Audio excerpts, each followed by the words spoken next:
When an ordinary traffic stop becomes a pivotal career moment, a police officer's darkest instincts meet an unexpected reality. The person he targets unknowingly controls his destiny. The sun dipped lower in the Sacramento sky, casting golden and amber streaks across the cityscape. Eric Porter was driving home, worn out from a demanding day at work. His car's engine purred quietly as he adjusted the vents to cool the cabin, hoping to shake off the fatigue. Soft music floated from the radio, providing a calm contrast to the city's noise.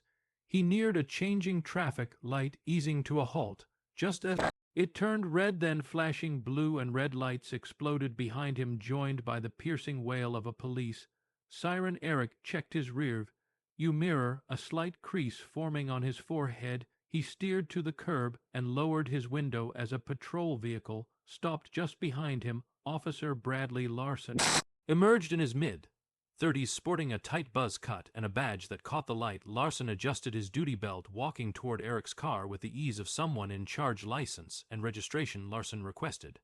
Tone clipped his words, edged with controlled command. Eric didn't speak. He calmly opened his glove box, retrieved the registration, and passed over his driver's license, his actions smooth and composed, though he sensed Larson's probing stare, as if he were being scanned for something more. "Do you know why I stopped you?" Larson asked. Leaning in, "I'm not certain." Eric answered, clearly, his voice respectful but steady. "You didn't fully stop at the signal," Larson said, though his voice held a brief falter. Eric's brows drew together, but he gave a nod. "Understood. I thought I slowed enough, but I get it." Larson said nothing at first, remaining at the window, gaze intense. This wasn't just a routine check anymore, not in Larson's mind. His stance shifted, subtly but telling, as if he'd already chosen to treat this like more than just a traffic stop. The officer glanced down at the license in his hand. "You're not local, are you?" he asked. Eric paused for a moment before answering. "I moved here recently, just a few months back. The address on the license is current." But Larson wasn't really paying attention. His questions began to take on a sharper tone, just enough to make it clear that this wasn't about a traffic issue anymore.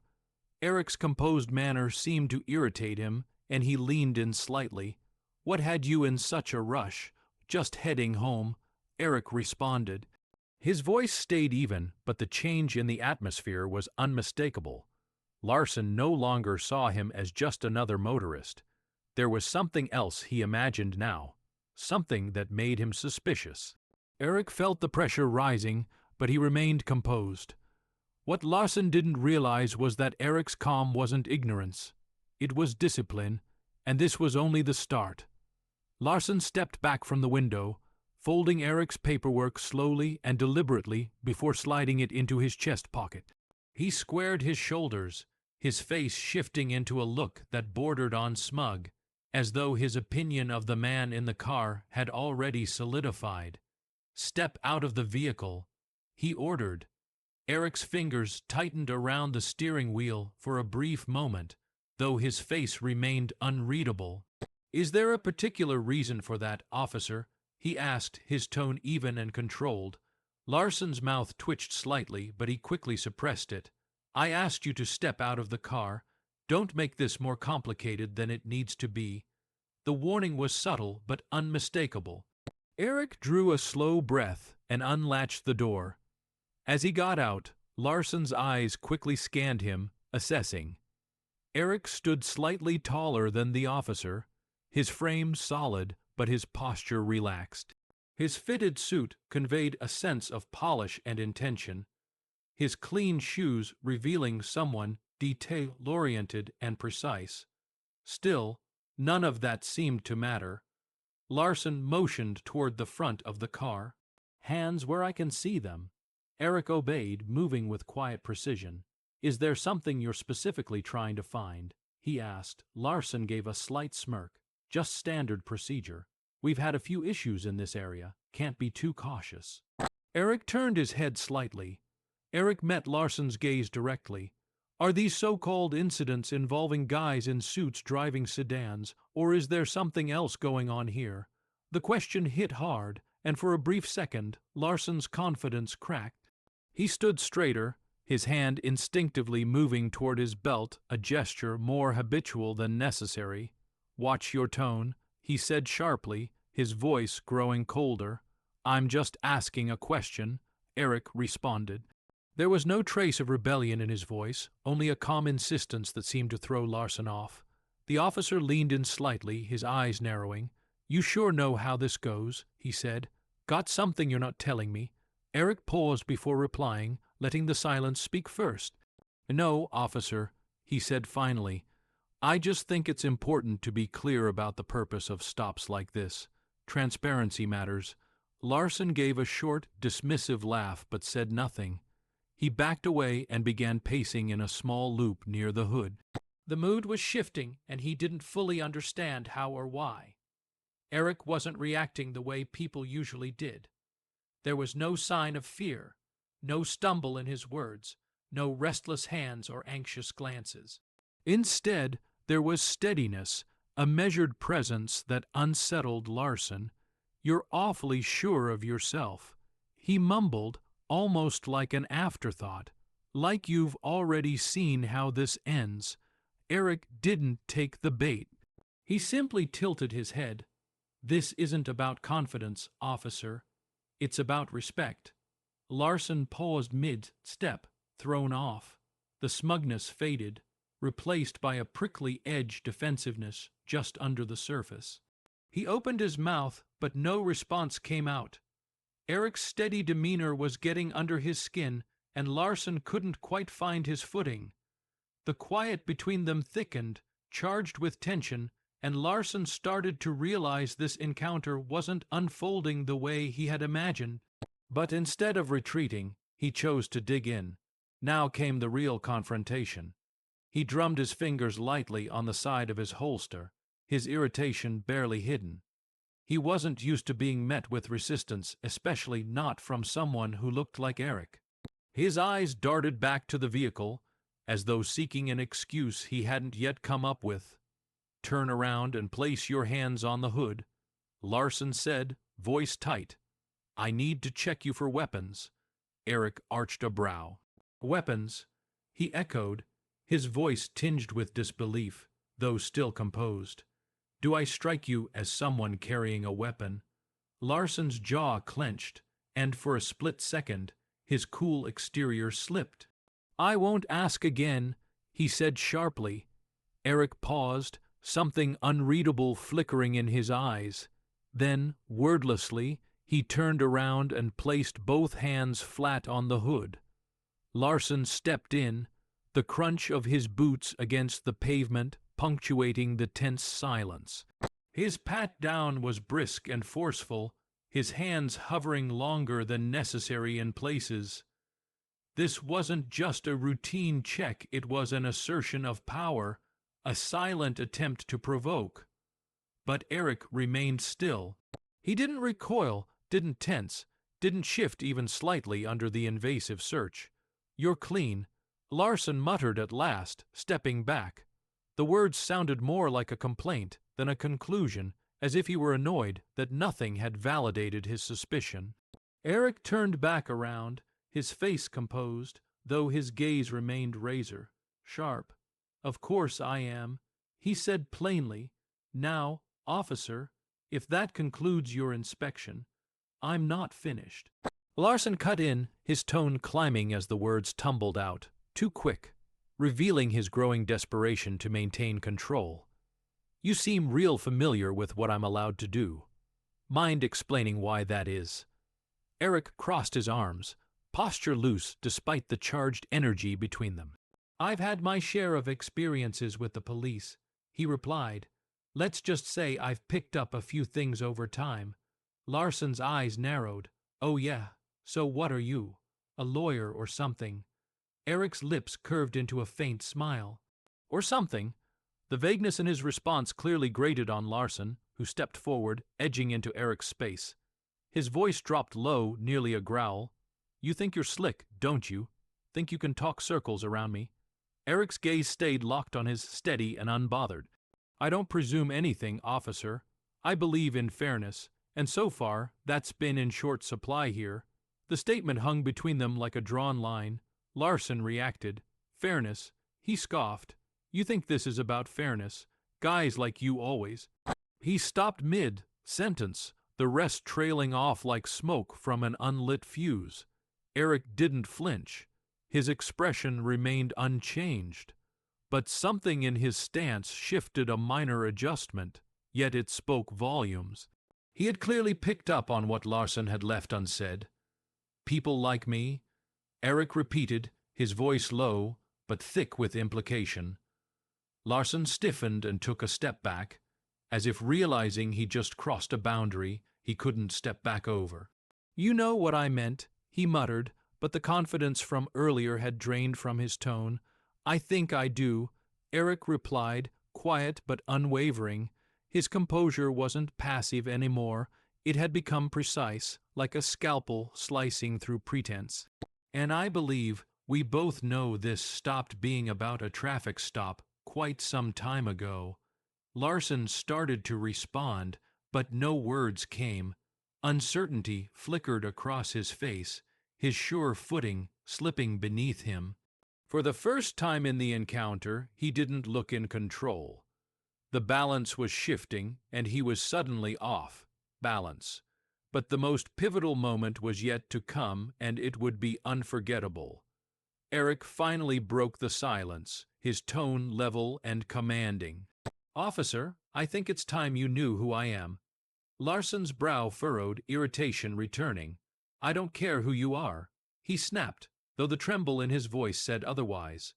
Eric slowly reached into his pocket, his motion calm and deliberate. I'm retrieving my badge, he said evenly, watching as Larson's hand twitched toward his holster. No need for dramatics. I just want you to take a look. The tension crackled. Every word weighted with a deeper significance. Larson's eyes tracked Eric's hand as he drew out a leather case, flipping it open to reveal a shining badge. Eric Porter, he said smoothly, as though introducing himself to a neighbor, head of Internal Affairs, Sacramento Division. Larson stood frozen, his gaze bouncing from the badge to Eric's face, searching for any sign this was a bluff. But there was no sarcasm in Eric's expression, only quiet control and the faintest hint of regret. Internal Affairs, Larson echoed, his voice catching mid-word. Your yes, Eric cut in, sparing him the discomfort of finishing. I monitor officer behavior.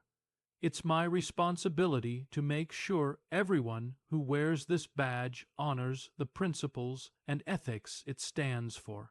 Larson's complexion turned ashen. His self-assured stance was falling apart by the second. Larson took a small, uncertain step back, his hand dropping from his belt as though the authority he carried had suddenly grown too burdensome. Eric moved forward, closing the space that Larson had instinctively widened. Do you want to know what the most disturbing part of this exchange has been, Officer Larson? He asked, his voice calm but cutting. Larson didn't respond. He looked like someone who had just realized he'd stepped into a trap with no way out. It's not the profiling. Eric went on, even though that's already bad.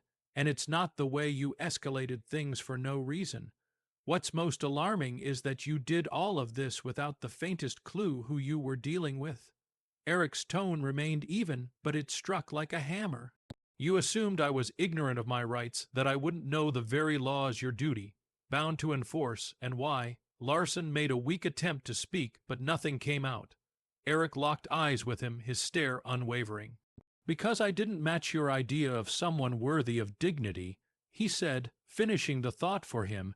His words weren't loud or emotional, but they carried the weight of truth, undeniable and heavy. And that's not just an issue for me, Eric added. That's a serious concern for everyone you deal with while wearing that badge. Larson's posture slackened slightly, the full force of Eric's words hitting him. His gaze drifted back to Eric's badge, as though he hoped it might vanish if he avoided staring too long. Eric stepped back, giving Larson some space, but his tone remained firm. Here's what's going to happen, He said, "You're going to step away, return my paperwork, and think very carefully before you speak again." Larson's mouth opened, but he hesitated, weighing whether to resist or retreat. The delay gave Eric the upper hand. Then he added, more quietly, "You'll be hearing from me again, not as a driver you pulled over, but as the person who determines whether or not you deserve that badge." Larson swallowed hard, his face flushing as reality sank in. He reached into his pocket and retrieved Eric's license and registration, his fingers shaking slightly as he handed them back. Eric took them silently, slipping them into his wallet. He moved toward the driver's side of his vehicle, pausing with his hand on the door handle. Glancing back over his shoulder, his eyes locked with Larson's one final time. "Don't forget this, Officer Larson," Eric said. "That badge doesn't place you above anyone. It binds you to everyone." As Eric eased into his seat and turned the ignition, Larson remained rooted in place beneath the dimming sky, his cell, phosphorescence visibly fractured, his future hanging in the balance. But for Eric, this wasn't the end. The consequences of what had just happened would reverberate far beyond that roadside encounter. The ride home passed in silence, yet Eric's thoughts were anything but still. He kept replaying the traffic stop, not because it was unusual, but because it wasn't. Larson wasn't the first of his kind Eric had come across, and deep down, he knew he wouldn't be the last. But this time, things had shifted. This time, Eric had the power to respond.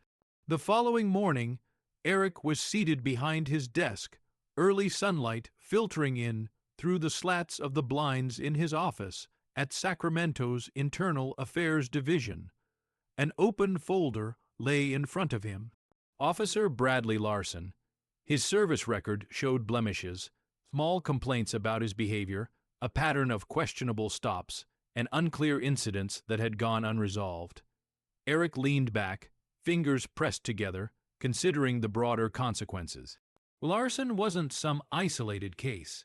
He was part of a systemic issue, and Eric had no intention of slapping a temporary fix on something that ran so deep. A knock on the door broke his concentration. His assistant, Linda, walked in holding a collection of reports. "Good morning, Mr. Porter." She greeted him. "Here's the summary of last month's misconduct cases. Also, Chief Daniels asked me to remind you about next week's departmental review." Eric accepted the documents with a nod. "Thank you, Linda. And can you set up a meeting with Chief Daniels this afternoon? There's something important we need to go over." She paused briefly, catching the seriousness in his tone. "Of course," she said, then quietly left the office. Eric turned back to Larson's folder, but his gaze wasn't fixed on just one officer. This went far beyond a single roadside exchange. This was about the entire culture and what needed to change. It was never just about Larson, it was about the environment that gave someone like him the confidence to act that way. And if Eric understood anything, it was that culture is shaped from the top down. That afternoon, Eric sat across from Chief Daniels in a meeting room.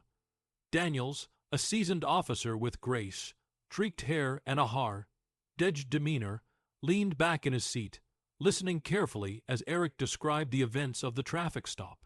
"I could have brushed it off as another unpleasant run-in," Eric said, his voice unwavering, full of purpose, "but doing that would have been a disservice. Larson's conduct isn't a one-off, it highlights the deeper issues we still haven't resolved." Daniels sighed and rubbed his forehead. "This isn't the first time Larson's name has landed on my desk," he confessed, "but every time it's been handled quietly within the department." "And that's exactly the issue," Eric replied. "Silence doesn't solve anything. It just lets it fester. We need to speak up." Daniels met his eyes, the weight of the moment settling into his expression. "What are you suggesting? A full department audit?" Eric answered immediately. Not just looking at officers individually, we need to evaluate how we train, the policies we follow, and how we enforce accountability. If we don't expect more from ourselves, how can we ask the public to believe in us? Daniels leaned in, his hands clasped tightly in front of him. You know this is going to upset some people. Good, Eric said without blinking. It's long overdue. The next several weeks were packed with sessions, evaluations, and public outreach. Eric poured himself into the work, gathering data, interviewing officers, and organizing town halls to hear firsthand from citizens. Larson's traffic stop became a rallying point, a pivotal event that pushed the department to face its shortcomings directly. As for Larson, he went through a formal review. Eric didn't hide his role. He sat directly across from the officer at the disciplinary hearing, watching as Larson struggled under questioning. The panel ultimately suspended Larson. But to Eric, the real win wasn't the penalty itself, it was laying the groundwork so that there wouldn't be another Larson in the future. Months later, Eric stood behind a podium at a local community gathering, speaking to a packed room of officers, city leaders, and members of the public. Eric's message wasn't about pointing fingers, it was about taking ownership. He spoke of a collective obligation to build a system that served everyone equally. His words were more than a demand for accountability, they were a commitment to transformation. Justice isn't only about arresting criminals, Eric said, his voice carrying across the room. It's about ensuring the people who wear the badge uphold it with honor, treat others fairly, and show respect to all they meet. That's the kind of badge I stand behind, he continued, and that's what we're building here, together.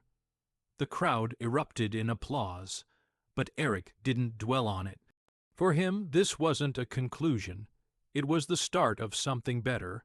As he stepped away from the microphone, he scanned the audience. Some wore doubt on their faces, others hope. But every one of them was listening.